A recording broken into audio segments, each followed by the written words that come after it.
Perfect. All right, Eric, thanks so much for joining me today, man, and having this conversation with me. So for the person watching this video, if you could just kind of share your name, where you farm and where you live at, and what your operation looks like.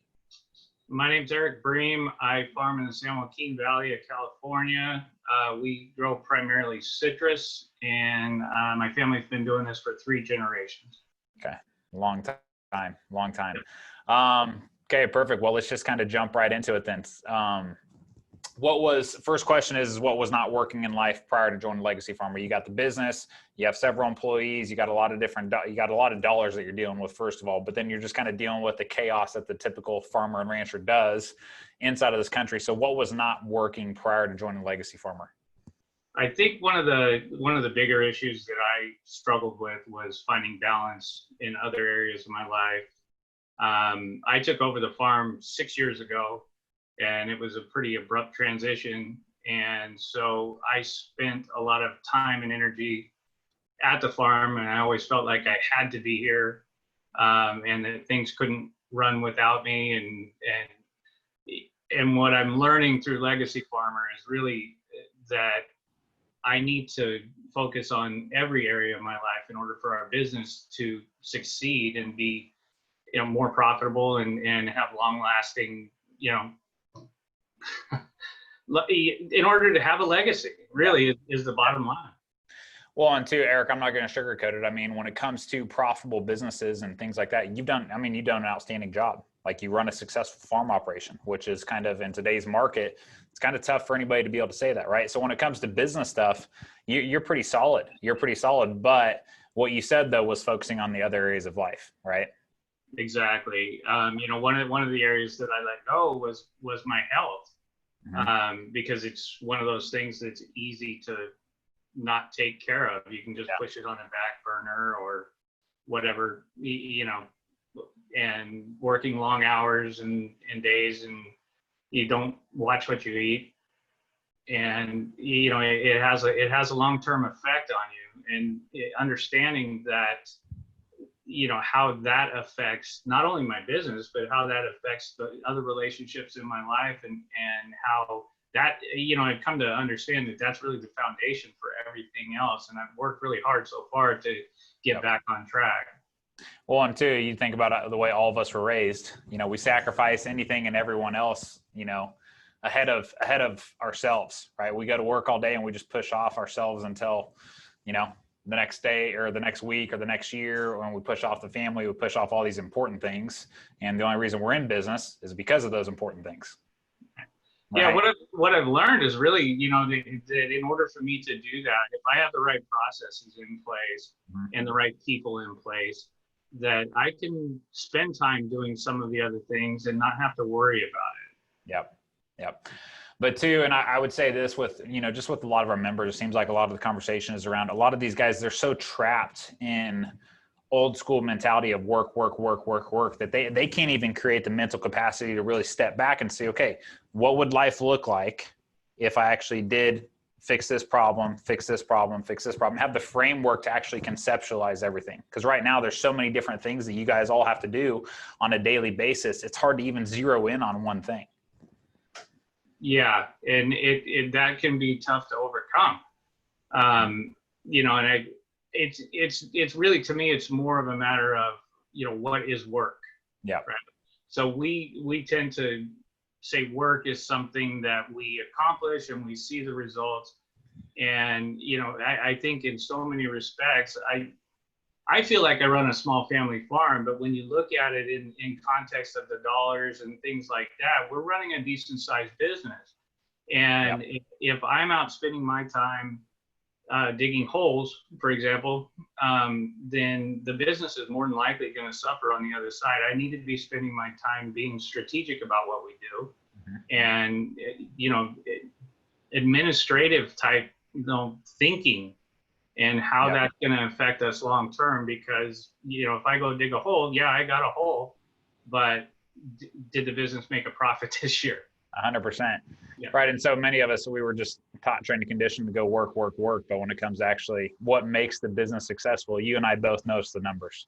Yeah. It's always going to be the numbers. And a lot of these guys, they have millions of dollars going through their hands every year, and they don't Their strategy every single year is, hey, I'm just going to take my box of receipts into the accountant at the end of the year, see if I made money or not. So, I Right. mean, so many things happening throughout that year. Yeah.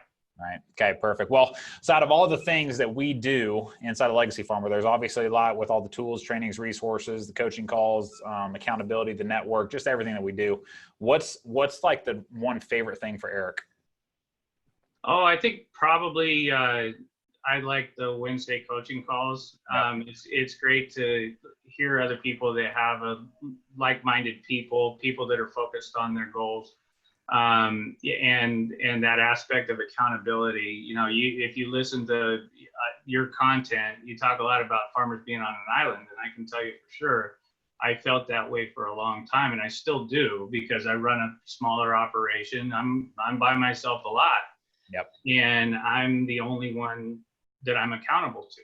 Yep. And that can be good and that can be bad. It's got pluses and minuses to it, but I think when you're sitting in one of your hot seats and you've got somebody who's saying, well, you know, you should do this. This is a good thing, and you say, yeah, I should do that, and I'm going to do that tomorrow. And then the next week, somebody's saying, hey, you said you were going to do this. Did you? Yeah.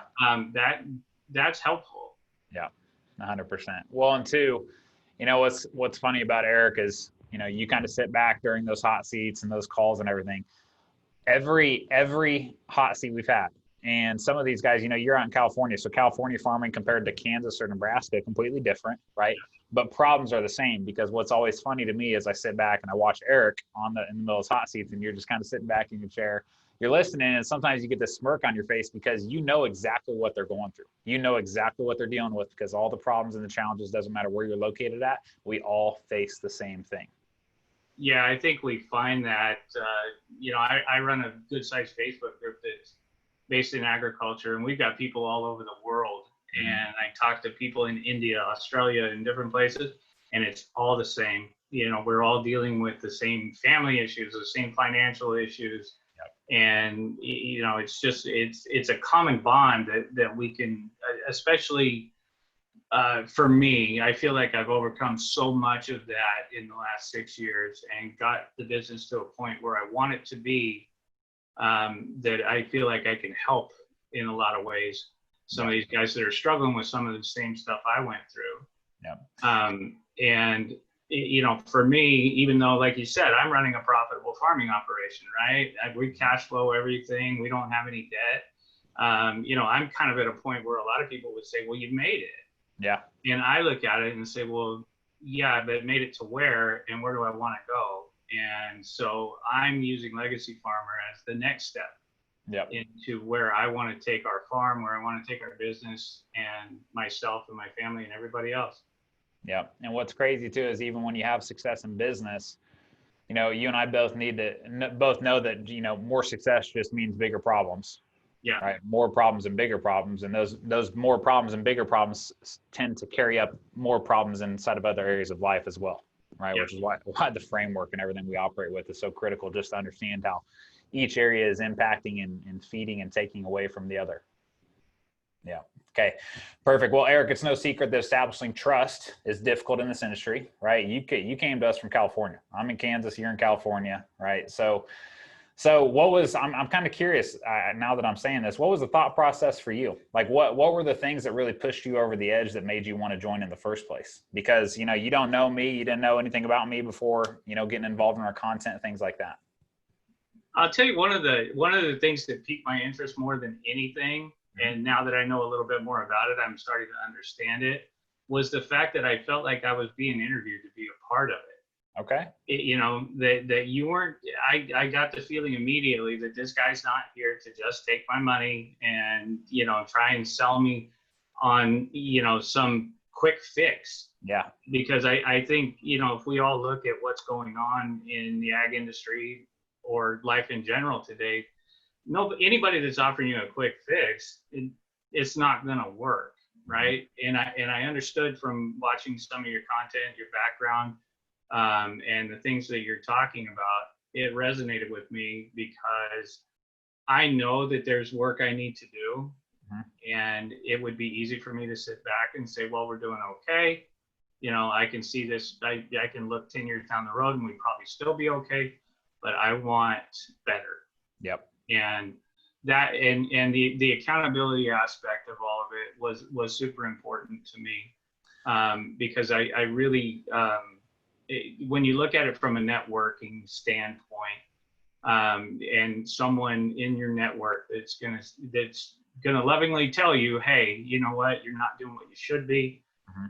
That's extremely helpful. And when you look at it from a financial standpoint, I saw something the other day that said your network is your net worth, and I thought, wow, that's true. It's all about who you surround yourself with and people that want to see you succeed. And I think you've done a good job in establishing a group of people that want to see that for everybody. Yeah, 100%. That's just why, the interview process, that's why we have everybody fill out applications. That's why I get on the phone with everybody, because I'm looking for a group of common people that can come in and have these conversations that are honestly not being had anywhere else inside of the ag industry. Yeah, if someone asked me about Legacy Farmer today, I think what I'd probably tell them is, that you ask simple questions that are really, really hard to answer, right? It's, the simple question of who are you becoming? So the choices and the things that I'm doing today, where does that lead me?